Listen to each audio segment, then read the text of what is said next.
you all, what is the most difficult problem humanity faces today?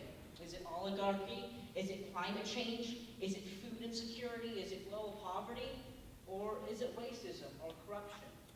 And while these problems are incredibly difficult to solve, they really aren't the most difficult problem humanity faces today. The most difficult problem humanity faces today, at least in my eyes, is our inability to properly prepare children for the future. To quote Franklin D. Roosevelt, we might not be able to prepare the future for our children, but at least we can prepare our children for the future. And to truly fix existing problems, we need to create and prepare a generation of problem solvers, creative thinkers, and critical thinkers. The education system that is adhered to in North America, in the North American school system, has significant shortcomings, particularly in its ability to disregard academic institutions, beneficial values, and tailored learning and tailored personalized learning systems. A change towards an inclusive, personalized, and values-driven education system is crucial to creating an education system for all and to truly prepare our children for the future. And prior to this TED Talk, I decided to gather data to really support it. And this was from data from students ranging from grade 5 to grade 12 across the HDSB. And the results from this brought a cold, startling, uncomfortable truth. The first question I asked students was how difficult they find school on a scale ranging from 1 to 5. 1 being they're either completely failing or either barely passing, and 5 being they find school too easy and they're left being unchallenged. And ideally, students should lie from the 3 mark. Unfortunately, 65% of respondees, these are students ranging across the HDSB, found school far too easy and lie between the 4 and 5 mark. If students aren't being challenged, they aren't being engaged with the learning system and therefore aren't engaged with it. And the consequences of this are quite evident. My next question, how many courses students actually enjoy? 15.5%, again, sorry, of students only enjoy 2 out of 4 or 1 out of 4 of their classes. And by losing enjoyment of the school setting, students lose a sense of passion for learning, eventually disengaging with school. And the last question on the form was, honestly, it was disappointing on behalf of the school system. 55.8% of students are either not motivated or only somewhat motivated to come to school. Why? Because they're disengaged and they don't see the practical relevance of curriculum material. Now, again, it isn't all curriculum material that is causing a lack of motivation. It's also the hidden messages of the school system. And that's because, unfortunately, school emphasizes and promotes the wrong array of values, ultimately standardizing and assimilating the way students think. The school system creates a one-size-fits-all system.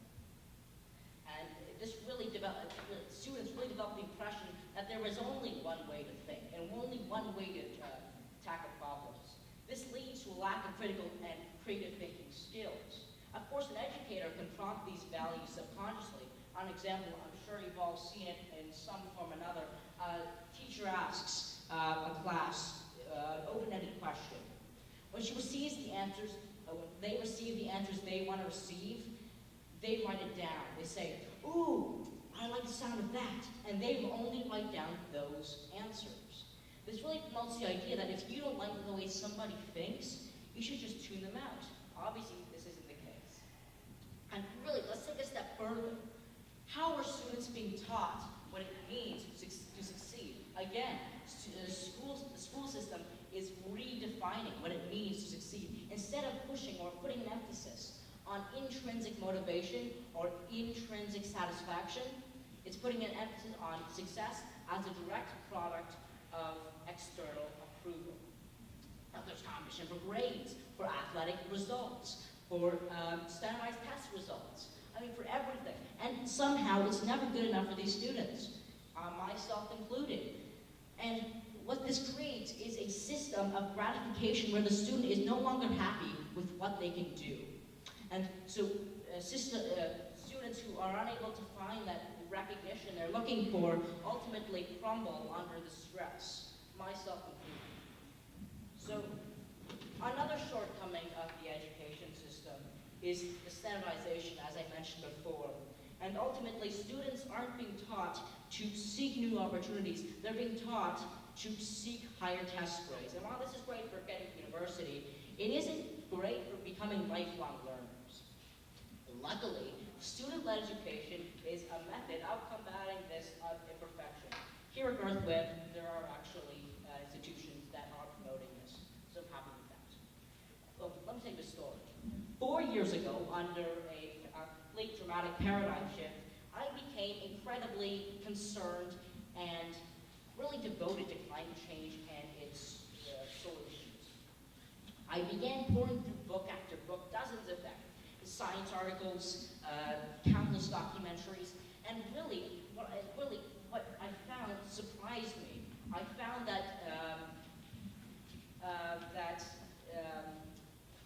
sorry, there's Monahan over there. That industrial agricultural systems completely destroy the environment. And in my methods of mitigating these effects, I turned my backyard into a system that is perennial, circular, and sustainable. And why did I do this? Because I was genuinely passionate and curious about it. So what did I do? I implemented a variety of crops. I implemented an assortment of techniques, including composting, reserving rainwater, and introducing a variety of seeds. And along with that, I learned about geoengineering solutions. I learned about how we can power the grid on a smaller scale and in a more efficient scale. Now, what began as a passion, a very small, insignificant passion project, grew into a trellis of abundance, quite literally. And I just generally was interested in this. Now, my friend Imran, another great example of someone who is pursuing passion projects. Imran is an innovator, problem solver, and co-founder of non-profit organization BioNet. He's attended and competed in 3 national science competitions, and each one he has really perfected his trade. And while I won't bore you with the details, I will tell you about his final and most recent work. Carobotics, machine learning robotic humanoid. I mean, this thing is actually really cool. It's a fully functioning thing. I was amazed when I saw it. If any of you want to see it, he has a website. A machine learning powered robotic humanoid is built. He learned how to adapt to circumstances and push hardware and software further. In addition to this, he gained an understanding of the importance of when to stop striving for perfection. And in Imran's words, the projects have been stepping stones in shaping both my expertise and passion for creating impactful solutions. Now, it isn't just me and Imran who are doing this. It's millions of people around the world, globally, who are taking this step forward and really investing in their academics in a method that is really unheard of. Will do.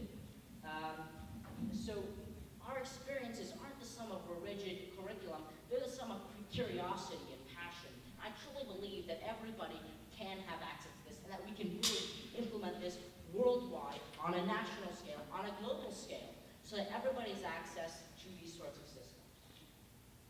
The implementation of these types of systems isn't idealistic. Tobalstowe College, a high school in Melbourne, Australia, utilizes a very similar method where they allow students to completely choose 100% of their courses, and they are entitled to pursue their interests.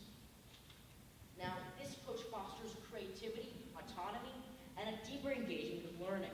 So instead of students being shaped by the system adapts for the student, enabling and empowering them to create change.